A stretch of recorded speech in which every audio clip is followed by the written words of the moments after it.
Good afternoon. Today I have the lovely Conrad Jones with me. Hello. Would you like to introduce yourself and tell us a little bit about yourself? Yeah, you've gone now. You done? Oh, there you go. Here you are. That's off to a good start. Yeah, my name's Conrad Jones. I'm the author of 25 thriller novels. I've been writing since 2008. Is that it? And hello. And your most recent was, well, do you want to tell us, as it's your book? Yeah, the most recent one was Unraveling, which is it's a standalone novel, but it's part of the Anglesey collection. So there's 9 books in the Anglesey collection now. The first 6 are in one box set, and then there's another one which is out now with the next 3, although they're all individual. And so I split the series into Anglesey Murders, which is 1 to 6, and then Anglesey Mysteries, which is 7 onwards. And that's for a couple of reasons. And the couple of reasons is from a marketing point of view, really, and not to confuse people too much. Because unfortunately, when a series becomes too long, and when I say too long, I mean too long for people to start in the middle or at the end. So when you get to releasing the 9th book in the series, which is Unraveling, if you release it as the 9th book in the series, then the only people who buy it are people who've read the first 8. And so it's good sometimes to split series down into mini-series and shorter collections that may be linked within the series and so on. So Unraveling was out there alone, but the 9th in that series. Yeah, although I read it and I haven't read the previous 8, and I still thought it was awesome. Oh, brilliant. Well, I'm really glad you enjoyed it. That means a lot. But I do try and write them all, whichever series they're in, so that you can just pick up any book, and you can read it. And I think it's in the early days of reading Lee Child and picking up a Reacher book, I found that you could pick up number 13 or number 8 or number 7 or number 2.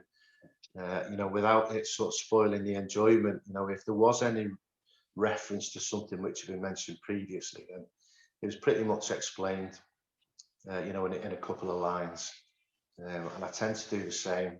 Whereas if there is a reference to a previous story, then it's explained usually in dialogue. So you probably won't even notice that it is a reference to a previous book unless you've read it. And I think it's key for me anyway to write them as standalones rather than in an order where you can't pick it up from the end or the beginning.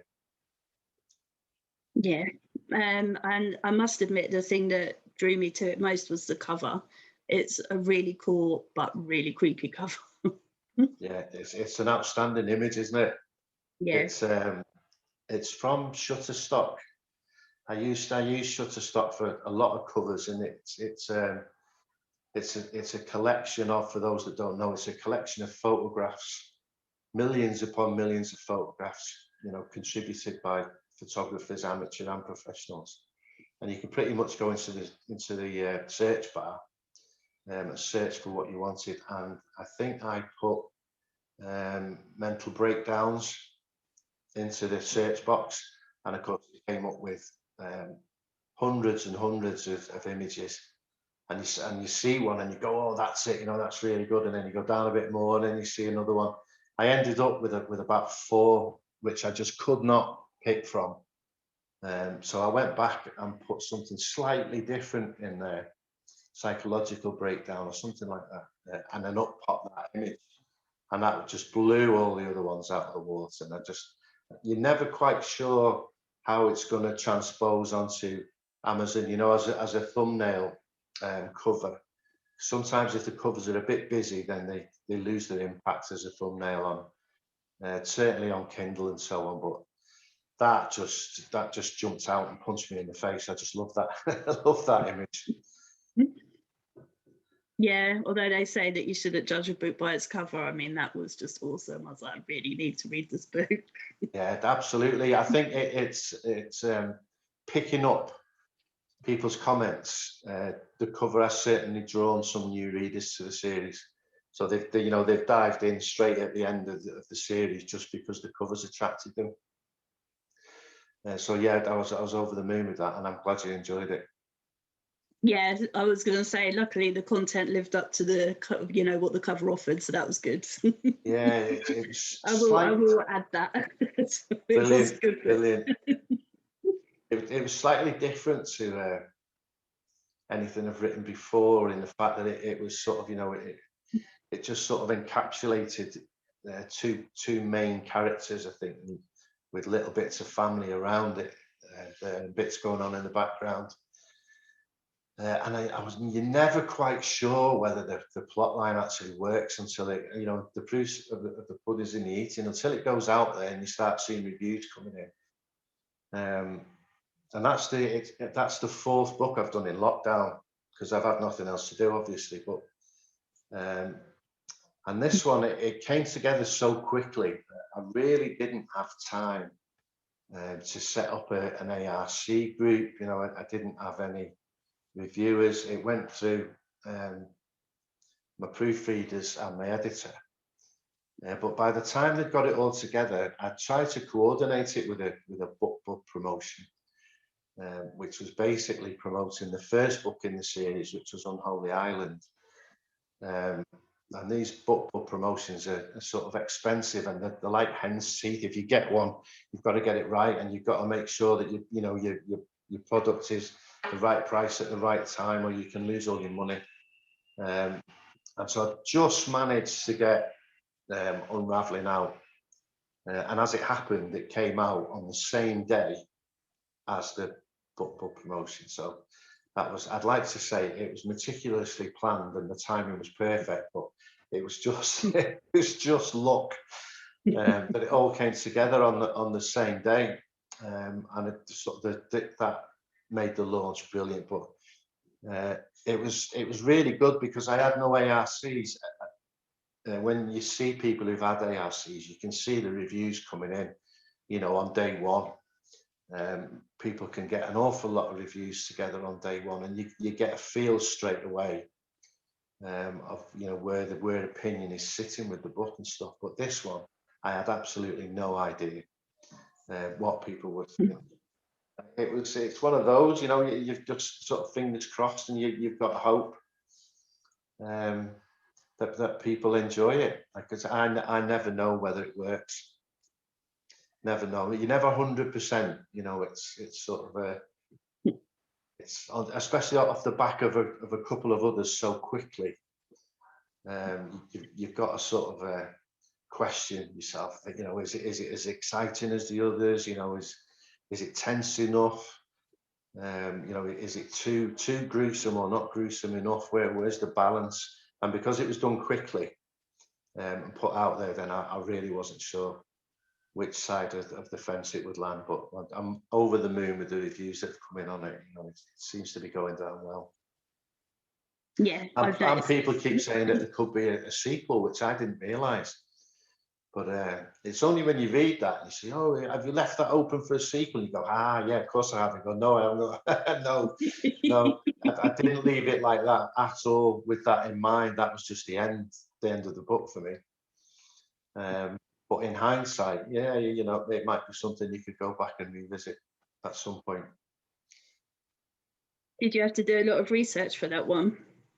I don't think I had to do any more research than normal. I generally tend to sort of research things quite briefly before I start writing, because I find that the storytelling is more important to me than the factual side of things, and then that sort of just slides in as the story's coming together. I wing storylines, they evolve in my head as I'm writing. I never have a plan. So if I had to sit down and research a novel before I started it, it would only be sort of the first couple of chapters that I could research, because then I don't know what's happening after that. Does that make sense? Yeah. So generally, the research comes along the way. So when I come to a part of the story and I think, well, you know, is that right? Is that factually correct?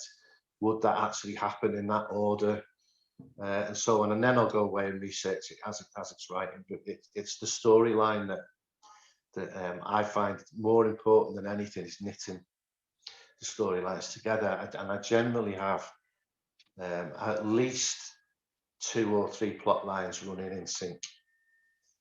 And then at the end, somewhere along the line, you've got to tie them all together, and so the reader understands why you were going on about these 2 or 3 plot lines to come together.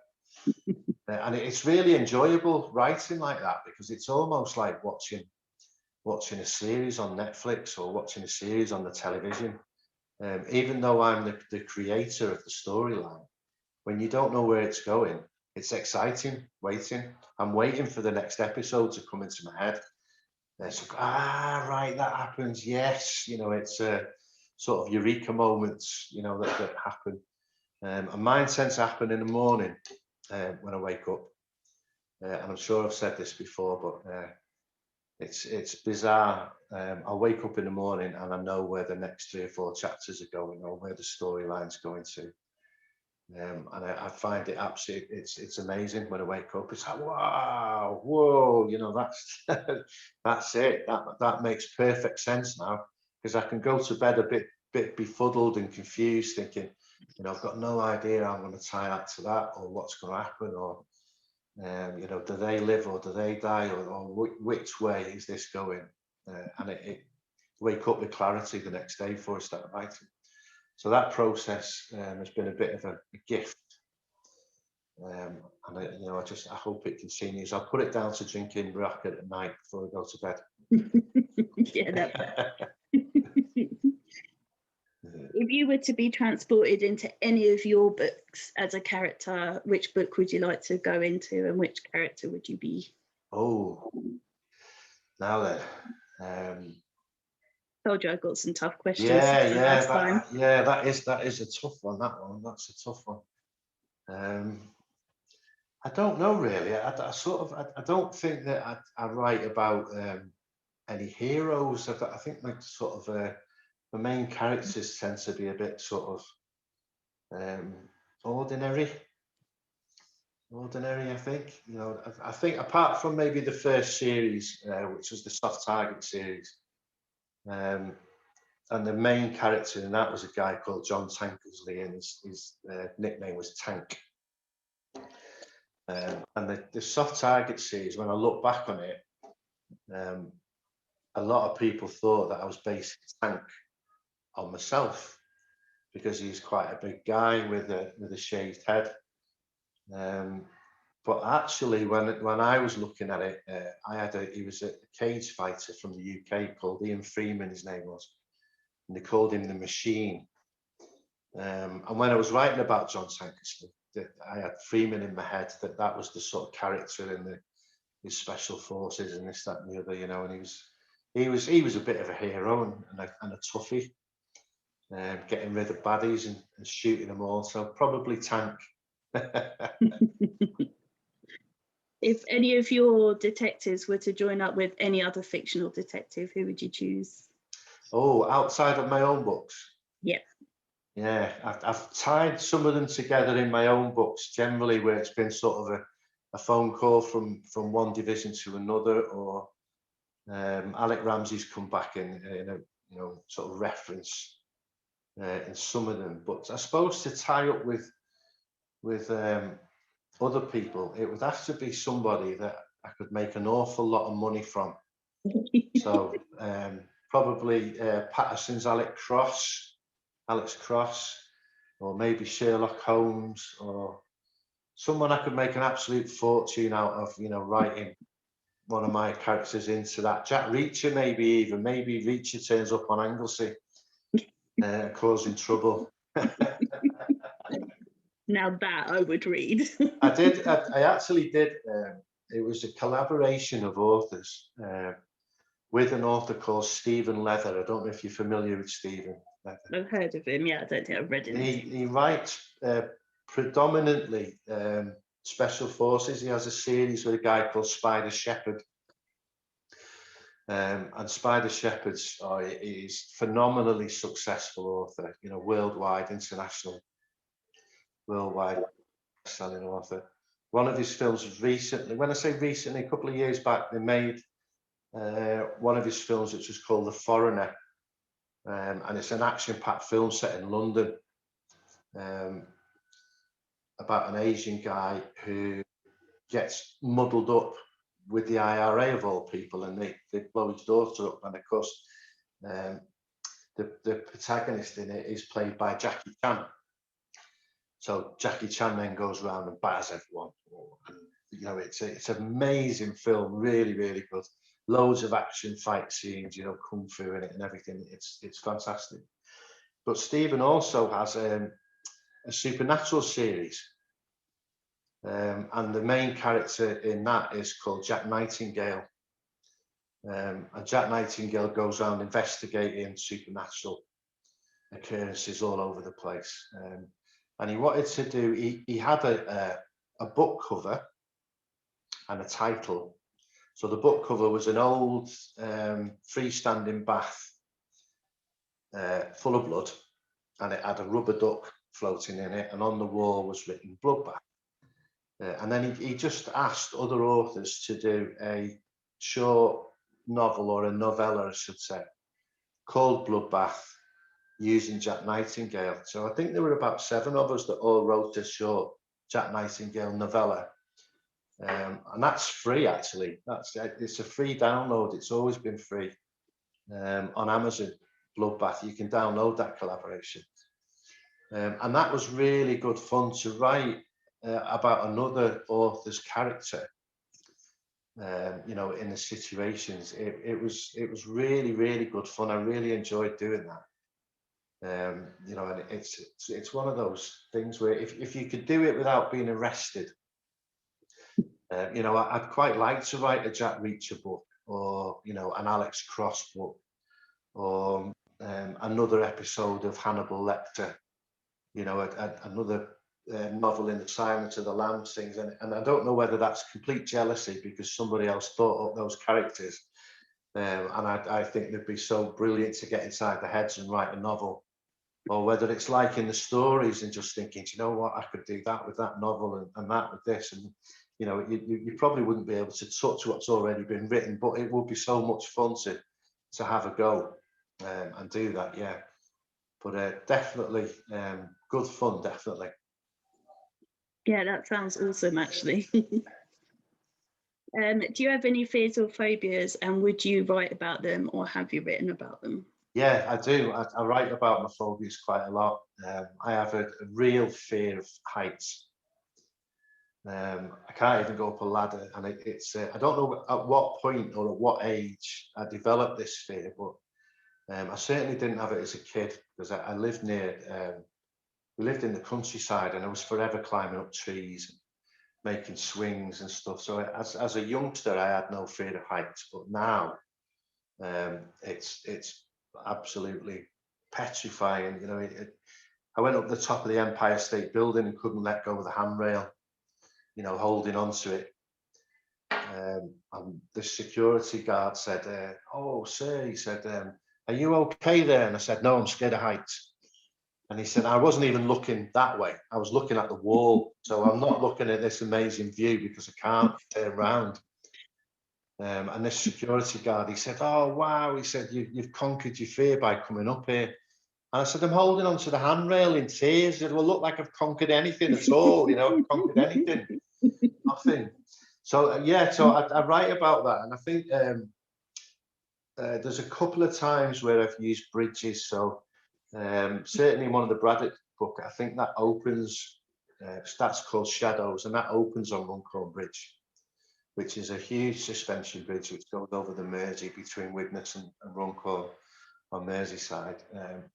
And a police officer, she's a female police officer, and she has to climb this bridge, which is basically tube in a big metal tube, and she's shinning up this this tube, and it's windy and it's rainy, you know, and it's dark, and she's being forced to climb up this bridge because there's a drug gang which have got a and she's forced to climb up this bridge, and I'm not going to tell you the plot, but writing that, you know, it was almost putting yourself in that position. So yeah, I do write phobias and fears and stuff. Yeah, quite a lot, and I think it's good when you write to feel the fear. You know, I think feeling the fear comes across in your writing, and I think definitely, I certainly feel the emotions of the characters that I'm writing about when I'm telling a story. Yeah. Sometimes that can be quite exhausting. Sometimes, you know, when you get to the end of a tough day, when it's the plot line sticking in, things are getting a bit frantic and stuff.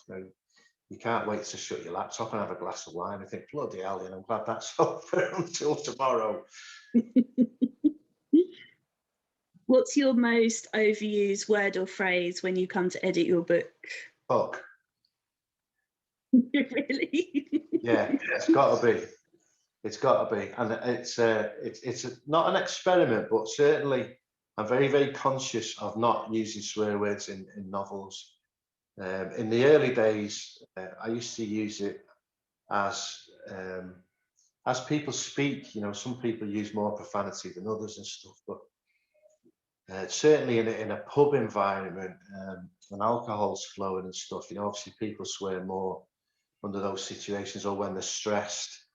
There's certain tranches of society where swearing, you know, they'll use swearing more than normal words, you know, in a sort of gangster language. You know, it's used an awful lot. So, but I think if you try and put the vocab on a page, it doesn't work for me. You know, I think you can use too many swear words, I think, and it's, you know, I see authors complaining all the time that they've had a review where it says the profanity is too much or there's too many swear words in there. And you know, oh well, it's just real life. You know, that's what those people in that context, that's how they would speak. And I get that, I understand that. However, I think as a reader, it grates on me a little bit. You know, when I read a book with too many swear words in. So I'm very, very conscious of not doing it. And I can't remember which books it was now, but I wrote 4 on the bounce, which didn't have the F word in it once. And at no point did any reviewers mention that there wasn't enough swearing in the books, where there possibly should have been, you know, in some of the scenes, some of the context.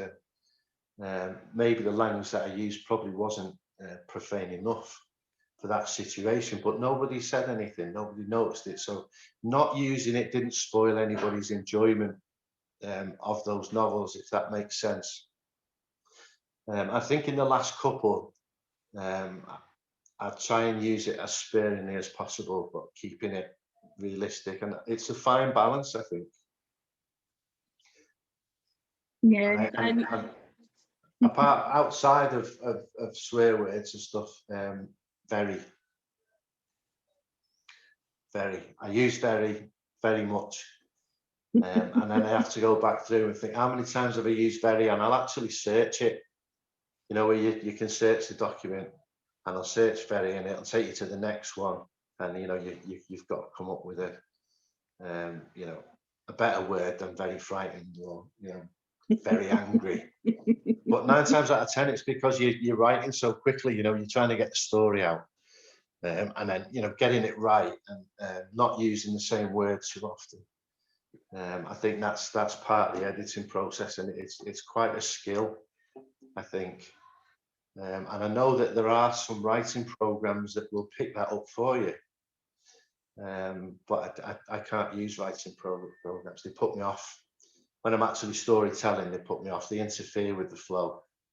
And it's like, you know, tell me later. When I finish this chapter, tell me I've used very too much, or tell me I've used the F word too often, but don't tell me now. If you were able to spend the day with any author, dead or alive, who would you spend the day with? I always say James Herbert when this question comes up, and it's just simply because when I was a teenager, the books I was given at school to read for, they weren't O levels. I think my generation was the first group of people to do GCSEs. I don't think they're even still around anymore then, but the books that we were given to read for final exams were awful. They were boring. One of them, ironically, was The Hobbit, which is sort of those films and the favourite films of all time. But the books are just, oh my God, it's like watching paint dry in some of them. I didn't get on with The Hobbit. I think one was called The Chrysalids. I didn't get on with that. And I can't even remember what the other ones were called. That was how much impact they had on me. But I remember somebody gave me a copy of The Rats. I think I read it in 2 days. I was up all night reading it. And I just thought it was absolutely fantastic. And then I pretty much hoovered up everything that Herbert wrote, and to the point where I was waiting for the next book to come out, obviously a long time before ebooks and stuff, waiting for his novels. And every now and again, he'd wander from the horror genre into the sort of supernatural type things. And I read a book which was called The Magic Cottage. And then he did another one which was called Portent. And while the books were genius, and his writing just always enthralled me, it sucked me in straight away, and I'd want to read. I just thought, no, that's not, you haven't written that. That's just not horrible enough. That's too mysterious and too magical, and we don't want magic. We want monsters and we want rats and people being eaten. And so sometimes, while I loved his writing, he wandered outside of the genre that sort of sucked me in. And I think his books led me into reading Stephen King, Sean Hudson, and a couple of others who sort of write in that genre at the time, just purely and simply because they were more exciting than anything else that was on offer at the time. And so I always say I would like to sit down with James Herbert and tell him how magical I thought his books were and still are. And that I mimic his style of hooking the reader and dragging you through the story. So James Herbert was really good at setting up a couple of storylines which run in sync and flicking between the two. So if you've got 3 storylines, he'd flick between the 3. So it might be 1 o'clock in the morning, and you get to the end of the chapter on a cliffhanger and you're hanging and you're thinking, oh, I'll just find out what happens, and you don't, because the next chapter flicks back. And so on. And I try to mimic that as much as possible, because I do really think it keeps the momentum of the storyline going through, and drags the reader along with it. And from a writing point of view, it also helps me with the structure, in the fact that chapter 5 might be the next scene in plot 1. So that means 6 is plot 2, 7's plot 3, 8 is back to plot 1, and so on and so forth. So your plot lines are all running in sync, bum, bum, bum, bum, bum, with not too much gap between the action in all the plot lines and stuff. And you can keep it all woven together like that. And I think sort of, apart from the magnificent stories he came up with, he was a master of that, of knitting the plot lines together and stuff, and it's certainly his style which inspired me to read and then lead on to writing. Yeah, I done it the other way around. I read Stephen King first and then read James Herbert, because my mum and my sister went on and on and on and on about reading the Rats, till eventually I read them, and yeah, they are something else. But yeah, I get that. I think the trilogy, The Rats, Lair, and then Domain, they just got better and better. I think Domain is still one of my favourite books of all time. because you've got that post-apocalyptic London, which, you know, which people have sort of replicated, you know, in zombie films and, you know, apocalyptic films and so on. But the setting that he described of London post-apocalypse, it was just fantastic. You know, I was walking through those empty streets, you know, in every scene in the book. It was absolute genius. Genius. Yeah, totally agree with that. Yeah, It was my yeah. favorite as well, and yeah, it's one that stuck with me. Even though I've only ever read it once, I still remember quite detailed, you know, the plot and stuff. So yeah. Yeah, and I think you know, if an author can do that to you, then you know, that's exactly what they're setting out to do. And I think I don't know if it's the actual opening scene. I think it is, or it's certainly one of the opening chapters. There's a scene in a book called The Dark, and that's sort of, you know, it's verging on clinically mad. You know, the descriptions in there, and the, you know, what happens in the scene and stuff. You just, oh my God, how's this even being published? You know, back in that day and age. But again, you know, the skill that he had in taking you through these scenes, and you know, even if you were a little bit squeamish, you could not put his books down. He's so talented. If you were able to travel in time, either forwards or backwards, where would you go? I think for a lot of reasons, I don't know the answer to that, because it's a tough one, that, definitely. I think I'd probably go back and speak to my mum and dad.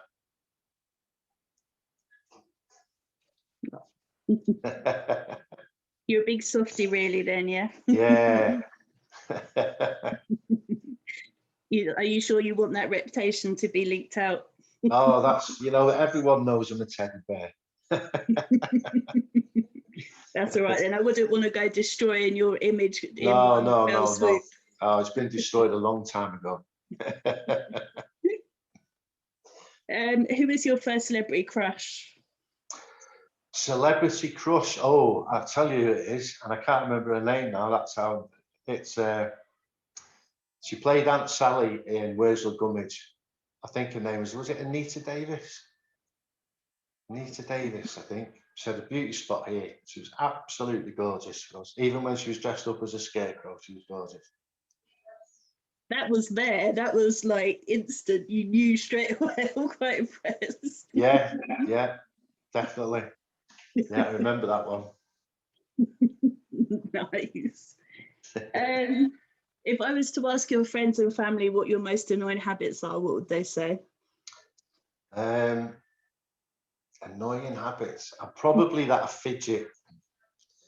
I don't keep still. I never keep still. I'm always moving. Don't relax very much. Even when I'm sleeping, I'm just all over the place. I wriggle like a racing snake. I've been told many times through my life. I never keep still. I don't shut up, probably. So they're probably the most annoying things, probably. Oh, that's not too bad. Could be worse, I'm sure. But then I don't live with you, so it sounds fine to me. What's been your favourite moment so far being an author? Favourite moment? Oh, wow. If you had to pick one. I think probably last month when, as I was saying to you about that book promotion and then Unraveling coming out at the same time. And Unraveling went in, and sort of I think by tea time on the first day, it picked up one of the orange bestseller tags in the Violence in Society category. So that was sort of, that made my day that it gone up, and I got a good review from somebody. I only had one on the first day, but it was a good review. I think it was in the top 200 and something. But then the promotion, excuse me, for Book Club for Unholy Island kicks in about tea time, because it's an American time. And by 9 o'clock the next morning, Unholy Island was the most downloaded free book in Canada, America, Australia, and the UK. And it stayed at the top of all four for 3 days. So that was sort of as good as it gets, really, to be honest. That's, you know, when you see that kind of thing, and of course the big test of that is it's all very well downloading 50,000 copies in 3 days or something, which is what it achieved in America. Is that's 50,000 new readers that perhaps haven't experienced any of your other novels before, and then the reviews and the ratings started pouring in. It was like I was looking at her like this, two fingers, going, "Oh, what does that one say? What does that one say? Oh no, that's a 1 star. It says worst writing ever." So I think one of the first ones I read was the worst writing ever. This author is sick in the head. And when I read that, I thought, well, actually, that's okay. That, to be honest, for a thriller writer, you know, if somebody thinks that, then they've probably been a bit scared by it. And then, you know, I read a couple of good ones and think, oh well, you know, 9 out of 10 were all right, so I'll take that. You know, you take that. And if the only bad thing they can say is I'm sick in the head, well, I can live with that. Worst writing ever. That's just cheeky. That is. But you know, you've got to take these. You've got to take these things on the chin. You know, you put your work out there for people to read, and not everybody's going to like it. You've got to be thick-skinned with that kind of thing. But I would say that, you know, each time I complete a novel and release it, and you get good reviews, then, you know, it's such a feel-good feeling. You know, it's difficult to pick a moment, but certainly June and July 2021. That was quite a special couple of weeks, definitely. And what's your biggest goal or your biggest dream? I've got to say, really, to continue to keep writing books that people enjoy. That's the thing that I enjoy the most. Is sitting down and writing. I absolutely love the creative process.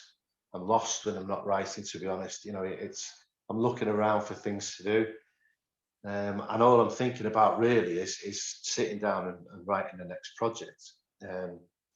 But I have got a meeting. I've got an appointment on the 30th of July with Film Cymru, which is basically the Welsh film corporation, as they call it. So Film Cymru is Film Wales.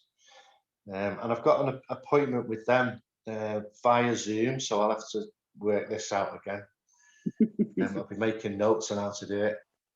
And I've got an appointment with them with a view to collaborating on a project where they want to look at some of the books which is set in Wales. What they want to do from there, I'm not really allowed to say at the moment, but certainly sounds very encouraging. Although I'm not going to hold my breath on anything like that. But I know that sort of there's a lot of money available grant-wise for books set in Scotland, books set in Ireland, books set in Wales. You know, not so much in the UK, but not so much, sorry, in England, but certainly the territories, you know, where there's money available for stuff which is set in Wales, available to the Welsh film industry and so on. So they're always on the lookout for projects, you know, and it's easier to take an existing project which has been successful with thousands and thousands of reviews behind it, than to see, well, I wonder if people would like this. You know, so taking something new isn't always the best option when you've got something there which could be adapted. And so I'm hoping that the conversation at the end of the month is the one I want to have, and we'll see what goes from there. But that's a big secret. So if you're listening to this, shh. I'm sure your secret's perfectly safe with all 20 people that will watch this. It's fine. Yeah, I just want a cameo in the background, stood on a rock I wrote this. Need a sandwich board or something, or a t-shirt. Yeah, that's it. Yeah, I wrote it. It's mine. 99p today in the background. I could totally see you doing that as well. Oh yeah, without a doubt. So what are you working on at the moment, and what's next for you? Right. Well, at the moment, I'm doing some research. So I'm reading a couple of books, and I'm watching some documentaries on TV, and just sort of getting my head full of a time and a place which the next book's going to be set. And I don't really want to say too much about it, but the next project isn't going to be part of the Anglesey Murders, nor is it going to be part of any of the other series. This is probably just a one-off, but it's something I've been thinking about writing for several years now. And I think, having written 4 books in the series, in the Anglesey series, in the space of 12, 14 months through lockdown, my brain is sort of frazzled a bit with it all, and I just think I need a little break away from it, just for the next project, and then we'll see where it goes. So I'm researching the next project is the answer to your question, and it's a secret. just in case it's rubbish. If it's rubbish and it doesn't work, then it doesn't matter what I say now. But if it does work, then obviously you'll be one of the first to know. Awesome. Well, you may be relieved to know that I don't have any more questions, I don't think, unless you think there's anything I haven't asked. Oh, no. I think you've asked lots of questions, which I've tried to answer without looking like a lunatic too much. But no, thank you very much for entertaining me again, having me back on. It's always a pleasure. And good luck with your new job. Good luck, Spellbound. Good luck. And before we go, do you just want to remind everyone where they can find out more about you and where they can get your books from? Yeah, they're all on Amazon. It's dead simple. They're exclusive to Amazon because Amazon give me more money than anybody else does. And I don't sell any books on Apple or Kobo or any of the others. So Amazon's where you can get my books. All the box sets are on offer at the moment at £1.99 for each series, which is an absolute bargain. So if you fancy a read, now's the time to get them while they're cheap. Definitely. Well, thank you very much. Thank you.